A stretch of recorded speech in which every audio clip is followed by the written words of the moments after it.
should, like the question you just asked me, he should fight the number one, the number two. But who's going to make him do that? You tell me, or the people can tell me, comment, who's going to make him do that if he doesn't want to do it? He's a franchise fighter. Franchise means also that you don't have to fight nobody. To me, I don't even understand. I'm confused. But if you want to make history, if you want to be loved by the people, I think you got to fight the number ones, the number twos, maybe even the number threes, because you're at that level. You got to fight. You got to show the people that you are what you say you are, and your team. He couldn't even stop Chavez Jr. So to me now, there are some questions to me. All of a sudden, he's Superman. I mean, he got caught with steroids. Now, he's cut, and he does look strong. All the fighters there in that stable look like monsters now. Look at Oscar Valdez, man.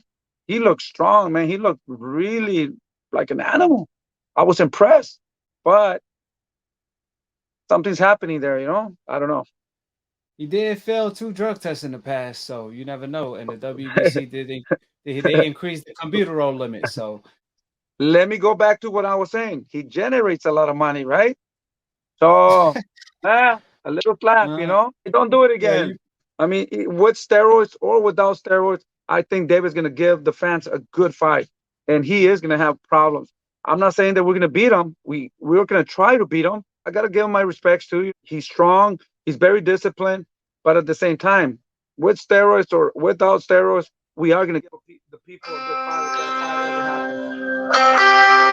What's your thoughts on Saunders? He came out and said, listen, I'm not in shape. I haven't been training. I don't know if he making excuses or he being honest. So what's your thoughts? If Canelo gives you guys a call 2 weeks before the fight in case Saunders does pull out, will David Benavidez jump in? I always say this, man. In life, every day there's opportunities. This is what David does.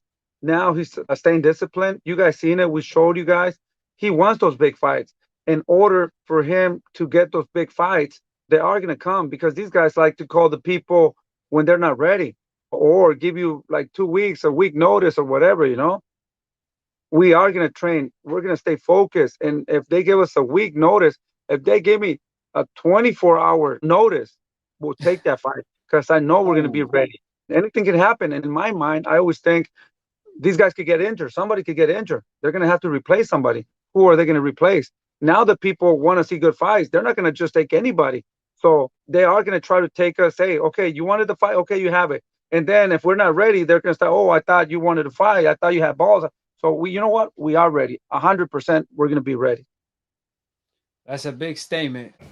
Canelo got to stop picking his own opponents, man. He needs to be in there with Cello, both of them. He needs to fight both of them. Charlos. He needs to fight both of them. Then fight that guy Benavidez. Are they saying Benevidez. Fight both of them. The guy get ready for Benevidez. He's gonna fight those two brothers, then he fight Benevidez.